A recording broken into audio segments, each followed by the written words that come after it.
नमस्कार, आपका मेरे YouTube चैनल पर स्वागत है। आज हम आधुनिकीकरण के कारण और उसके परिणाम भारत के विशेष संदर्भ में इस पर चर्चा करेंगे। इसके पूर्व के वीडियो में हमने आधुनिकीकरण का अर्थ, परिभाषा और विशेषताएं इसको समझा था। आज का ये वीडियो समाजशास्त्र विषय के विद्यार्थियों के लिए उपयोगी है। मेरे YouTube चैनल पर समाजशास्त्र विषय के अतिरिक्त पारिवारिक, सामाजिक, राष्ट्रीय और शैक्षणिक महत्व के तथा प्रेरणात्मक प्रसंग के वीडियो देखने में आते हैं। यदि आपने अभी तक मेरे चैनल को सब्सक्राइब नहीं किया है, मैं आपसे चैनल को सब्सक्राइब करने का अनुरोध करता हूं। आधुनिकीकरण की प्रक्रिया में विज्ञान और प्रौद्योगिकी का महत्वपूर्ण योगदान है। दुनिया भर के सभी क्षेत्रों में, सभी देशों में आधुनिकीकरण के माध्यम से प्रगति के प्रयास किए जा रहे हैं और विज्ञान और प्रौद्योगिकी की उन्नति ने इसके लिए अवसर उपलब्ध कराए हैं। इसके माध्यम से अर्थव्यवस्था मजबूत हो रही है और औद्योगिक विकास के कारण युवाओं को रोजगार के अवसरों की प्राप्ति हो रही है। तो विज्ञान और प्रौद्योगिकी ने जो नवीन खोजों के माध्यम से उत्पादन की प्रक्रिया को सुलभ बना दिया है, वितरण की प्रक्रिया को सुलभ बना दिया है, इस सब से आधुनिकीकरण बहुत तेजी से विश्व के सभी क्षेत्रों में बढ़ रहा है और यह भारतवर्ष पर भी लागू होता है। नगरीकरण की प्रक्रिया जो प्रारंभ हुई औद्योगिकरण के कारण, उस नगरीकरण की प्रक्रिया ने भी आधुनिकीकरण को बढ़ाने में बहुत महत्वपूर्ण भूमिका अदा की है। नगरों और गांवों की सामाजिक संरचना और व्यवस्था दोनों में बहुत अंतर पाया जाता है। नगरों में गांव की अपेक्षा सुविधाओं की बहुतायत होती है। यातायात और संचार के साधन, मनोरंजन के साधन, सामाजिक और सांस्कृतिक कार्यों में विविधता आदि वहां नगरों में पाई जाती है और इसने लोगों को नगरों की ओर आकर्षित किया है और यह आधुनिकीकरण को एक नया स्वरूप प्रदान करता है। किसी समय भारतवर्ष में नगरों की संख्या बहुत सीमित थी, परंतु आज आधुनिकीकरण, नगरीकरण, औद्योगिकरण के कारण नगरों की संख्या लगातार बढ़ती जा रही है। नगर आकर्षण के केंद्र हैं। नगरों की जनसंख्या की नगरों में अधिकता ने वर्तमान समय में एक विकराल रूप भी ग्रहण कर लिया है और इसलिए नगरों में पर्यावरण संबंधी, निवास संबंधी, गंदी बस्तियों संबंधी, स्वच्छ हवा संबंधी, पेयजल संबंधी अनेक प्रकार की समस्याएं भी पाई जाती हैं। औद्योगिकरण की प्रक्रिया, जैसा कि हमने नगरीकरण के संबंध में जब चर्चा की तब इस बात पर चर्चा की कि औद्योगिकरण से नगरीकरण हुआ और औद्योगिकरण और नगरीकरण दोनों ने मिलकर आधुनिकीकरण को बढ़ाया। तो उद्योगों का विकास आधुनिकीकरण में एक महत्वपूर्ण कारक है। आधुनिक मशीनें तथा नवीन तकनीक ने, उनका जो आविष्कार हुआ है आधुनिक मशीनों का, नवीन तकनीक का, उन्होंने औद्योगिकरण की गति को बहुत बढ़ा दिया है और इस औद्योगिकरण ने आधुनिकीकरण को बहुत बढ़ा दिया है। औद्योगिकरण के कारण उत्पादन में वृद्धि हुई है। नगरों में विभिन्न देश के क्षेत्रों से लोग आते हैं, उद्योग लगाने का प्रयास करते हैं और इससे नगरों में नवीन प्रकार के संसाधनों का लगातार विकास होता जाता है और यह नगरों में आधुनिकीकरण की प्रक्रिया को बहुत बढ़ा देता है। तो औद्योगिकरण और नगरीकरण ने आधुनिकीकरण की प्रक्रिया को बहुत तीव्र गति से बढ़ाया है। आधुनिक शिक्षा, भारतवर्ष में परंपरागत शिक्षा जो थी वह परंपरागत शिक्षा केवल उच्च जातियों तक सीमित थी। कुछ वर्ण व्यवस्था के आधार पर कुछ वर्णों को शिक्षा प्राप्त करने का अधिकार था, उनकी आयु अलग अलग थी, और कुछ वर्ण को शिक्षा प्राप्त करने का अधिकार नहीं था। तो भारतवर्ष का जब संपर्क ब्रिटिश शासन काल में ब्रिटिश व्यवस्था से हुआ, ब्रिटिश ने हमारे देश में शासन किया, तो उसका परिणाम ये हुआ कि उनके शासनकाल में आधुनिक शिक्षा का प्रसार भारतवर्ष में हुआ और इस शिक्षा व्यवस्था ने शिक्षा के द्वार बगैर जाति, बगैर धर्म, बगैर वर्ण के भेद के सभी के लिए खोल दिए और स्वतंत्रता के पश्चात भारतवर्ष में उसी शिक्षा व्यवस्था को स्वीकार किया गया और शिक्षा व्यवस्था में अनेक प्रकार के महत्वपूर्ण परिवर्तन भी स्वतंत्रता के बाद किए गए। आज प्राइमरी से लेकर विश्वविद्यालय तक की शिक्षा सभी के लिए सुलभ है, उपलब्ध है। यहाँ किसी प्रकार का कोई बंधन नहीं है और इस आधुनिक शिक्षा ने तकनीकी प्रगति के द्वार खोले हैं और इसने व्यक्तियों के दृष्टिकोण को बदलने में भी महत्वपूर्ण भूमिका अदा की है। तो तकनीक की प्रगति और व्यक्तियों के दृष्टिकोण को बदलने में आधुनिक शिक्षा की भूमिका, यह आधुनिकीकरण का कारण है। भारत ने स्वतंत्रता के पश्चात लोकतंत्रात्मक शासन व्यवस्था को स्वीकार किया। लोकतंत्रात्मक शासन व्यवस्था आधुनिकीकरण की गति को तेज करती है। अब हमारा देश भी एक सर्वप्रभुत्व संपन्न गणराज्य है, संसदीय प्रणाली है और संविधान के अनुसार देश के सभी नागरिकों को बगैर किसी भेदभाव के सभी समान अधिकार प्राप्त हैं। जनता को वयस्क मताधिकार प्राप्त है। बगैर किसी जातिगत भेदभाव के वे सभी प्रकार की सुख सुविधाएं प्राप्त कर सकते हैं। उन्हें अपने धर्म का पालन करने की स्वतंत्रता है और स्वच्छ राजनीतिक वातावरण है। इस स्वच्छ राजनीतिक वातावरण और राजनीतिक आधार पर लोकतंत्रीय शासन व्यवस्था ने भारतवर्ष में आधुनिकीकरण के लिए अवसर उपलब्ध कराए हैं। विचारधारा सामूहिक व्यवहार और दृष्टिकोण को आकार देने में एक महत्वपूर्ण भूमिका निभाती है। समकालीन समाजों, अर्थव्यवस्थाओं और राजनीतिक संरचनाओं के विकास में उनके दृष्टिकोण और मूल्यों में मौलिक बदलाव में विचारधारा महत्वपूर्ण भूमिका अदा करती है। विज्ञान ने व्यक्तियों को आधुनिकीकरण के लिए आवश्यक अंतर्दृष्टि, सोचने समझने की क्षमता, निर्णय लेने की क्षमता प्रदान की है और इससे आधुनिकीकरण की गति बढ़ी है।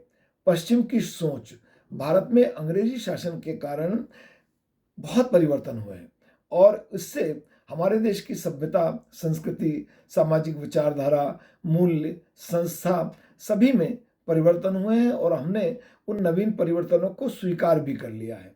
जीवन के प्रत्येक क्षेत्र में पश्चिमीकरण का प्रभाव देखा जा सकता है। इसका प्रमुख कारण है पश्चिम से हमारा संपर्क ब्रिटेन के माध्यम से हुआ और बाद में व्यापार व्यवसाय के कारण विश्व के सभी देशों से, पश्चिम देशों से हमारा खुला संपर्क है। और इतना ही नहीं, हमारे आर्थिक, राजनीतिक, सांस्कृतिक, सामाजिक जीवन में भी पश्चिमीकरण का प्रभाव, परिवर्तन उसके कारण, पश्चिमीकरण के कारण देखने में आता है।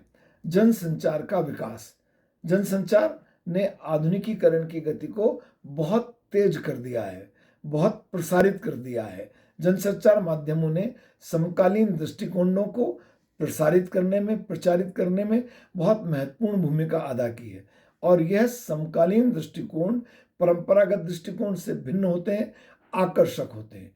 यह नवीनतम जानकारी के प्रचार और प्रसार में, जागरूकता में जनसंचार अपनी बहुत महत्वपूर्ण भूमिका निभाते हैं और यह भूमिका आधुनिकीकरण का आधार बन जाती है। उपनिवेशवाद, उपनिवेशवाद ने भारत में आधुनिकीकरण के संबंध में एक उत्प्रेरक का काम किया है। सड़कों, रेलवे, टेलीग्राफ, टेलीफोन सेवाएं, बैंकिंग प्रणालियों के विकास ने हमारे देश में उपनिवेशवादियों के माध्यम से उन्नति के लिए काम किया है, उन्नति के क्षेत्र में काम किया है। हालांकि इस उन्नति, इस विकास, इस लाभ का उद्देश्य हम लोगों को प्रदान करना उपनिवेशवादियों का नहीं था, बल्कि उनका उद्देश्य था हमारे यहाँ से संपर्क के माध्यम से जो कच्चा माल है उसको यातायात के माध्यम से एक स्थान से दूसरे स्थान पर ले जाना, अपने देश में ले जाना, वहाँ से बना हुआ माल लाकर हमारे देश में बेचना और संपर्क करना। इन सब के परिणाम स्वरूप उन्होंने उन उपायों को बढ़ाया जिन उपायों से उनके व्यापार, उनके आर्थिक लाभ में वृद्धि होती। परंतु इस प्रक्रिया ने हमारे देश में आधुनिकीकरण की गति को बढ़ा दिया।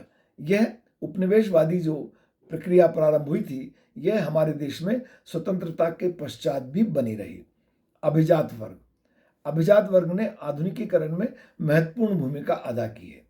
औपनिवेशिक काल के दौरान उपनिवेशवादियों ने हमारे देश में अपनी भाषा और अपने साहित्य को बढ़ावा देने के उद्देश्य से अनेक प्रकार के शैक्षणिक संस्थानों की स्थापना की और इसके माध्यम से उन्होंने अपनी शैक्षणिक व्यवस्थाओं, अपनी सामाजिक सांस्कृतिक व्यवस्थाओं को प्रचारित प्रसारित करने का प्रयास किया और इससे हमारी स्वदेशी सांस्कृतिक विरासत और इतिहास का दमन हुआ। इन संस्थानों के संपर्क में आने के कारण अभिजात वर्ग ने एक विशेष प्रकार की दृष्टिकोण प्राप्त किया और वह दृष्टिकोण था लोकतांत्रिक आदर्शों का दृष्टिकोण। इस प्रकार से इस लोकतांत्रिक आदर्शों के दृष्टिकोण ने हमारे देश में अनेक प्रकार के सामाजिक आंदोलन के लिए भूमि तैयार की। भारतवर्ष में गोपाल कृष्ण गोखले, लोकमान्य तिलक, महात्मा गांधी, राजा राम मोहन राय आदि ने आधुनिकीकरण के संबंध में काम किया और आधुनिकीकरण में महत्वपूर्ण भूमिका अदा की। राजा राम मोहन राय के प्रयास के परिणाम स्वरूप सती प्रथा देश में बंद हुई। तो अभिजात वर्ग का भी आधुनिकीकरण में बड़ा महत्वपूर्ण योगदान है। नौकरशाही एक लोकतांत्रिक जो शासन व्यवस्था होती है उसमें नौकरशाही का अपना एक प्रमुख रोल होता है और शासक दल अपना प्रभुत्व बनाए रखने के लिए लोकतांत्रिक पद्धति के माध्यम से, नौकरशाही के माध्यम से राष्ट्र का आधुनिकीकरण करने का प्रयास करता है ताकि उनकी सत्ता निरंतर बनी रहे। और इसमें नौकरशाही के द्वारा सहायता प्रदान की जाती है और इस प्रकार से प्रत्यक्ष और अप्रत्यक्ष रूप से नौकरशाही भी राष्ट्र के आधुनिकीकरण में अपनी भूमिका को निभाती है। आधुनिकीकरण के प्रभाव या परिणाम। भारतवर्ष में जो आधुनिकीकरण के कारक हैं जिनकी अभी हमने चर्चा की, उसके परिणाम स्वरूप हमारे देश की सामाजिक व्यवस्था में, सांस्कृतिक व्यवस्था में, धार्मिक व्यवस्था में, अर्थव्यवस्था में, ग्रामीण और नगरीय क्षेत्र में अनेक प्रकार के प्रभाव और परिवर्तन देखने में आए। ग्रामीण अर्थव्यवस्था को आधुनिकीकरण की प्रक्रिया ने बहुत प्रभावित किया। आधुनिकीकरण के कारण ग्रामीण क्षेत्र में, कृषि क्षेत्र में यंत्रीकरण हुआ, नवीन यंत्रों के माध्यम से खेती होने लगी, परंतु कृषि से संबंधित और अन्य प्रकार के जो कुटीर उद्योग भारतवर्ष में पाए जाते थे उन पर इसका एक नकारात्मक प्रभाव पड़ा। तो कृषि में यंत्रीकरण और कुटीर उद्योग धंधों का पतन होना, यह सकारात्मक और नकारात्मक दोनों प्रकार का आधुनिकीकरण का प्रभाव है। आधुनिकीकरण के फलस्वरूप कृषि तथा ग्रामोद्योग में नई नई मशीनें, उपकरणों और नवीन ज्ञान का उपयोग किया जा रहा है। हालांकि इसके माध्यम से लाखों बंजर एकड़ भूमि जो है उसको सुधार कर खेती भी की जा रही है। ग्रामीण बेरोजगारी भी इन सब प्रयासों के माध्यम से समाप्त हुई है, कम हुई है और इसको समाप्त और कम करने के लिए शासन स्तर पर और निजी स्तर पर, दोनों स्तर पर प्रयास किए जा रहे हैं।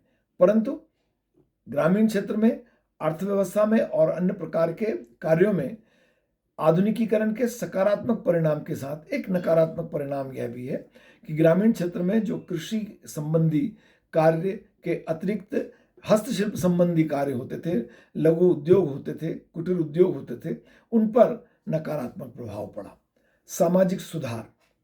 वैज्ञानिक जगत से नाता जुड़ने के कारण आधुनिकीकरण की प्रक्रिया ने अंधविश्वास, आडंबर, सामाजिक कुरीतियों और अस्पृश्यता आदि पर प्रहार किया। ये भावनाएं आहत हुई, ये भावनाएं दूर हुई। आधुनिकीकरण ने कई सुधार आंदोलनों को जन्म दिया और उसी का परिणाम है कि सामाजिक कुरीतियां बहुत कम हुई, अस्पृश्यता लगभग पूरी तरह समाप्त हो गई, अंधविश्वास और आडंबर बहुत कम होते जा रहे हैं। हमारी पारंपरिक मान्यताएं और पुरातन जो प्रथाएं थीं, उन प्रथाओं पर, उन पुरातन मान्यताओं पर आधुनिकीकरण ने सकारात्मक बदलाव के लिए हमें प्रेरित किया है। नए रीति रिवाज, सामाजिक मानदंडों को अपनाया गया है और इस सब से राष्ट्र की जो एकता की भावना होती है, राष्ट्रवादी भावनाएं, उनमें भी बढ़ाने में आधुनिकीकरण ने अपनी एक महत्वपूर्ण भूमिका अदा की है। रोजगार के अवसरों में वृद्धि और प्रति व्यक्ति आय में वृद्धि, यह आधुनिकीकरण के परिणाम स्वरूप संभव हो पाया। देश में व्यापार, व्यवसाय इत्यादि के क्षेत्रों में आधुनिक मशीनों का उपयोग किया जा रहा है। इससे उत्पादन बढ़ा है और उत्पादन बढ़ा है तो उत्पादित माल को बेचने के लिए बाजार की आवश्यकता है। तो उत्पादन प्रक्रिया और वितरण प्रक्रिया दोनों में रोजगार के नए नए अवसरों की प्राप्ति हुई है। तो इससे रोजगार बढ़ा और जब रोजगार बढ़ा तो स्वाभाविक रूप से प्रति व्यक्ति आय और राष्ट्रीय आय में भी वृद्धि हुई है।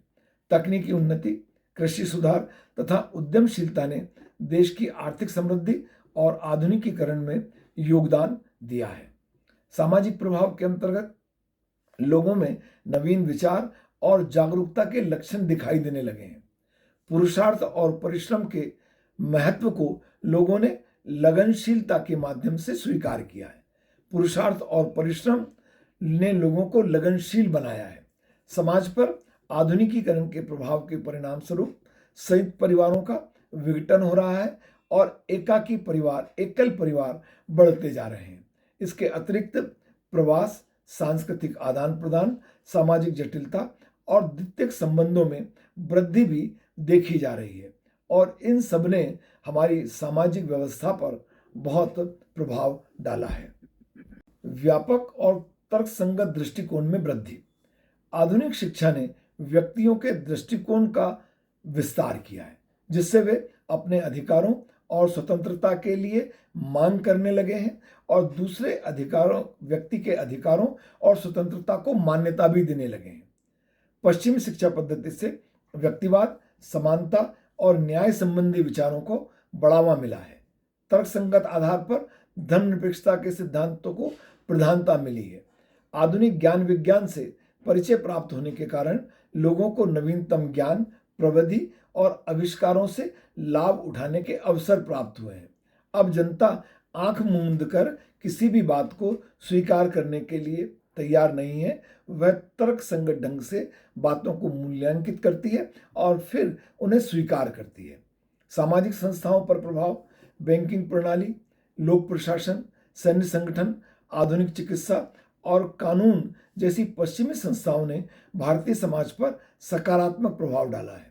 इन्होंने विवाह, परिवार, जाति आदि सामाजिक संस्थाओं में संरचनात्मक परिवर्तन किए हैं। इनके प्रभाव से सामाजिक जीवन और धार्मिक व्यवस्थाओं में भी परिवर्तन आया है। यातायात तथा संचार क्रांति।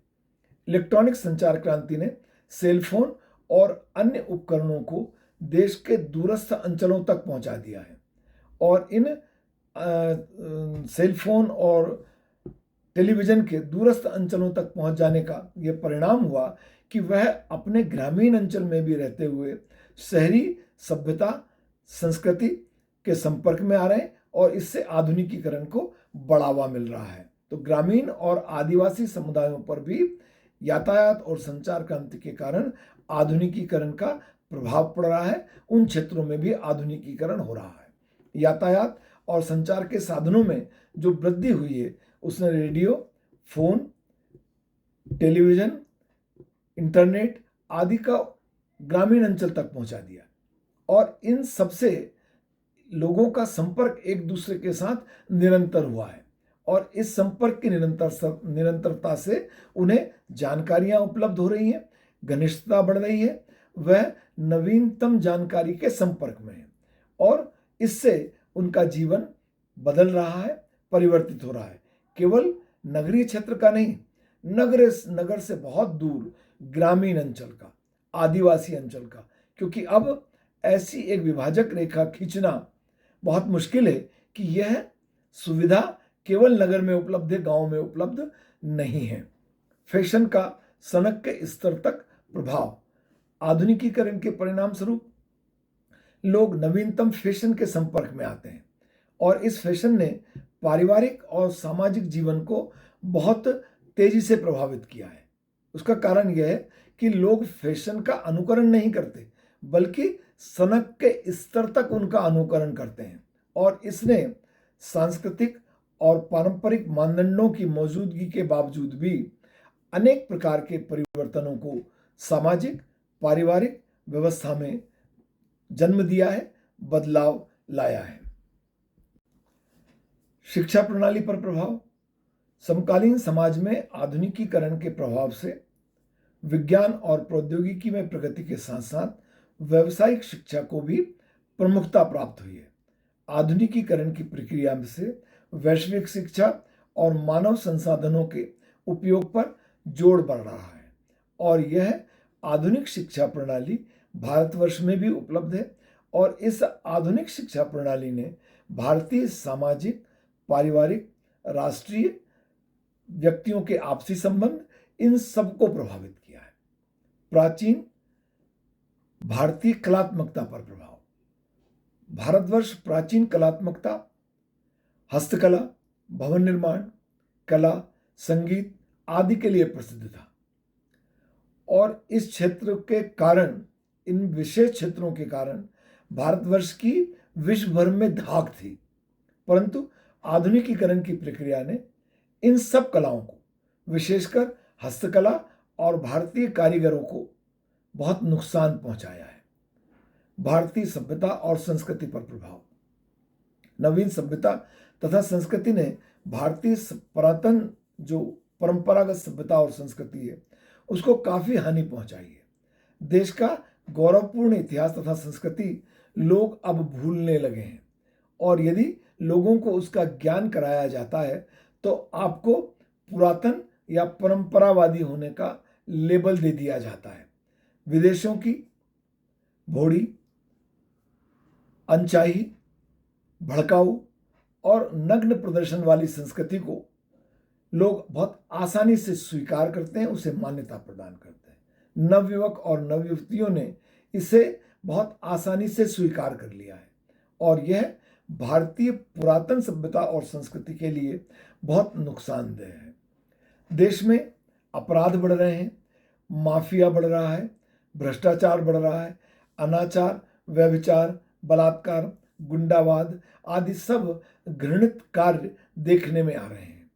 आधुनिकीकरण के दायरे में सिनेमा, वीडियो, नाइट क्लब आदि जो क्रियाकलाप हैं, इन क्रियाकलापों को बहुत प्रमुखता प्राप्त होती जा रही है। नैतिकता का स्थान नंगेपन ने ले लिया है। व्यक्ति भौतिक सुख के लिए सब कुछ करने को तैयार है। कोई एक विभाजक रेखा नहीं बची है कि मुझे ये करना है और ये नहीं करना चाहिए। जबकि पुरातन समाज में, हमारे भारतीय समाज और सभ्यता में एक सीमा रेखा का सदैव ज्ञान सबको कराया जाता था कि यह ठीक है, यह होना चाहिए और यह नहीं होना चाहिए। परंतु आधुनिकीकरण की प्रक्रिया ने उस सीमा रेखा को समाप्त कर दिया है। युवक और युवतियों ने नशीले पदार्थों का सेवन प्रारंभ किया है, और यह उनके पारिवारिक जीवन को बहुत बुरी तरह प्रभावित कर रहा है। विवाह विच्छेद बढ़ते जा रहे हैं, वैवाहिक समायोजन में कमी आ रही है। जो नवीन बालकों का, नई पीढ़ी का जो जन्म हो रहा है, उनको सभ्यता और संस्कृति का उचित प्रकार से हस्तांतरण नहीं हो पा रहा है। आधुनिकीकरण ने एक और जहां भारत में आर्थिक, सामाजिक, राजनीतिक और सांस्कृतिक क्षेत्र में प्रगति के मार्ग खोले हैं, नए नए द्वार खोले हैं, प्रगति का मार्ग प्रशस्त हुआ है, वहीं दूसरी ओर आधुनिकता के नाम पर अनुशासनहीनता, भ्रष्टाचार, नंगापन भारतीय समाज की उन सभी अच्छाइयों को जो समाज को जोड़ने में, परिवार को जोड़ने में, पारिवारिक व्यवस्था को बनाए रखने में भूमिका निभाते थे, उनको हम लगातार छोड़ते चले जा रहे हैं। आधुनिकीकरण में लोकतांत्रिक, सामाजिक, आर्थिक और वैज्ञानिक सिद्धांतों को अपनाना, उस दिशा में बदलाव शामिल है। इस प्रक्रिया में संरचनात्मक और कार्यात्मक दोनों प्रकार के बदलाव की आवश्यकता होती है और उन्हें स्वीकार भी किया जाता है। आधुनिकता के मूल तत्वों में परस्पर सहिष्णुता, विभिन्न दृष्टिकोण के लिए सम्मान और सभी के लिए समानता शामिल है। महत्वपूर्ण बात यह है कि आधुनिकीकरण में पारंपरिक जो मूल्य हैं, उन मूल्यों का उन्मूलन शामिल नहीं है, बल्कि इसमें आधुनिक आदर्शों के एकीकरण के साथ साथ पारंपरिक मूल्यों का संरक्षण भी शामिल है। और समग्र प्रगति करने के लिए हमें इन दोनों पक्षों में संतुलन करना, समझदारी से संतुलन करना आवश्यक है कि परंपरागत वह व्यवस्थाएं जो परिवार, समाज और राष्ट्र के लिए लाभप्रद हैं, वे बनी रहें, जारी रहें, और उन सबके सम्मान के साथ हम आधुनिकता को भी स्वीकार करें। आपका बहुत धन्यवाद।